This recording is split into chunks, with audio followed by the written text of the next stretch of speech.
Eh bien ça y est, elles ont été annoncées hier. Regardez-les, ces nouveautés Apple, nouveaux iPads, nouvelle iMac. Jérôme, on a vécu tout ça hier soir sur 01net TV. Oui, certains pourront déplorer l'absence d'effet waouh, mais malgré tout, voici la tablette la plus fine du monde, l'iPad Air 2, 6 mm d'épaisseur. Et Pierre Fontaine, qui est à Berlin, a pu toucher et a pu voir ces iPads. Il nous les montre tout de suite.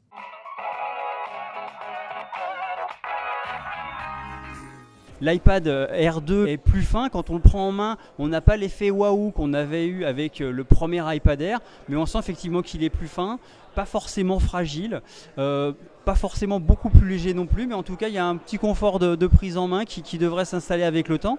En termes de puissance, en revanche, même si on n'a évidemment pas fait de test, on a pu voir quelques démos, notamment avec des applications d'édition vidéo ou des jeux vidéo qui montrent qu'il y a quand même un petit quelque chose en plus. On est un petit peu laissé sur notre faim après cette keynote, mais ces produits évidemment mériteront d'être testés. L'iPad Air 2 ultra fin, plus fin qu'un crayon, sachant que le premier iPad était aussi fin qu'un crayon. Il fait 6,1 mm d'épaisseur. Attention, un crayon à papier. Hein. Oui, prouesse technique très mise en avant par Apple, donc le design avant tout. Les nouveautés, eh bien, c'est d'abord l'apparition du lecteur d'empreintes digitales Touch ID. On l'avait prévu. Une caméra en façade améliorée.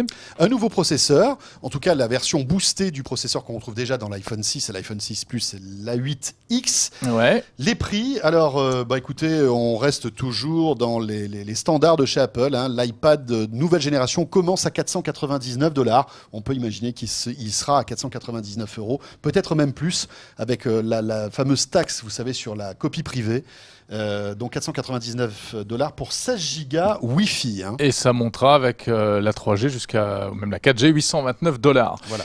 L'iPad mini. Juste une chose, il sera en 3 couleurs. Hein, donc comme avec la même déclinaison des couleurs que l'iPhone 6 et l'iPhone 6 Plus, or gris sidéral et gris plus clair. L'iPad mini nouveau du genre s'appellera donc l'iPad mini 3 et ce sera vraiment un clone de l'iPad Air 2 mais en plus petit avec le Touch ID également. L'écran ne change pas, ça sera toujours un écran Retina comme le précédent iPad. Et ce qu'il faut retenir, c'est qu'en revanche, pas de traces d'iPad XXL. Pas de MacBook Air Retina, ça c'est un peu la grosse déception. On l'attendait, ce MacBook Air Retina, il n'est pas là.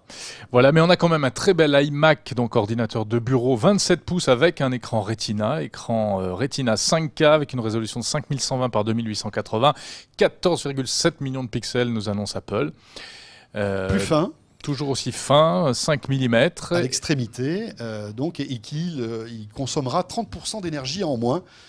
C'est plutôt une bonne nouvelle. Son prix, là en revanche, il est comment dirais-je, on le sent passer, 2500 $, 2499 $ pour cet iMac 27 pouces avec écran Retina. Mais il y a un nouveau Mac Mini, vous savez, cette petite boîte là qui, elle sera moins chère. Et puis, on le disait, pas de MacBook Air Retina et pas de nouvelle Apple TV. On aurait pu imaginer que Apple mette à jour son Apple TV, qui n'est plus un hobby pour Apple depuis quelques années. Eh bien non, il faudra attendre une nouvelle keynote.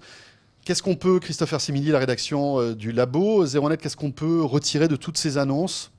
Alors ce qui est intéressant, c'est qu'on n'a pas du tout parlé d'iPod aussi, on les oublie, mais pas du tout parlé en effet. Pas de nouvel iPod Touch. Apple a arrêté l'iPod classique là il y a quelques semaines, mais donc pas de nouvel iPod. On aurait pu penser qu'il y a un nouvel iPod Touch par exemple qui reprend le design de l'iPhone 6 avec un grand écran, un capteur photo un peu amélioré, donc pas de nouveaux iPod. Ce que je remarque aussi, c'est qu'ils vont faire vivre ensemble plusieurs gammes d'iPad. Il va y avoir désormais 3 gammes d'iPad mini qui vont être en vente en même temps. Oui, l'iPad mini de première génération, voilà, l'iPad mini 2 qui est sorti l'année dernière et le nouveau. Et à chaque fois, il y a 100 $ de moins. Oui, exactement. Non, 50 $, je crois, entre le 1 et le 2. Ah, peut-être. Oui. 249, 299. Et les deux iPad Air vont aussi cohabiter, apparemment. Oui, toujours. Donc c'est intéressant de voir que Apple va mettre tout ça dans les rayons avant Noël pour que les gens aient vraiment... Pour satisfaire tout le monde, maximum de gens. Je crois que l'iPad 2 reste toujours dans les cartons à 399. Oui, ils n'en ont pas parlé, mais... J'avais l'impression, je l'ai vu, alors à vérifier, mais je crois l'avoir vu. Dernier point, Yosemite, oui, Yosemite. Qui a été confirmé, puisqu'on savait qu'il allait arriver. Yosemite qui est donc désormais disponible, nouvelle version de macOS 10. Pour les ordinateurs Apple, avec pas mal de nouveautés et une très grande interaction avec les smartphones et les tablettes, à travers le système continuité, à travers un système unifié entre voilà, iOS exactement. et donc Yosemite. On peut dire que c'est un OS un peu révolutionnaire pour Apple. Yosemite, c'est une vraie rupture quand même en termes de design. Je vous invite aussi à aller voir sur zeronet.com. On a fait pas mal de, on a trituré tout le système. On a eu accès à la Developer Preview. C'est une vraie rupture. Et c'est vrai que les démos de continuité sont assez impressionnantes. Je dois dire, là même celles qui ont été faites pendant la keynote, on envoie son écran sur l'Apple TV, etc. On contrôle avec la montre. Bon, en soi, c'est c'est des choses qui techniquement sont pas délirantes, mais ça a l'air hyper facile. Et en ce sens, c'est assez prometteur. Donc disponible dès ce soir et c'est gratuit. Cette mise à jour est gratuite. Bon, il faut avoir un Mac. C'est plutôt une bonne nouvelle. Ah oui, si vous voulez installer sur votre PC Lenovo, c'est pas gagné. C'est pas gagné. Ou alors levez-vous tôt.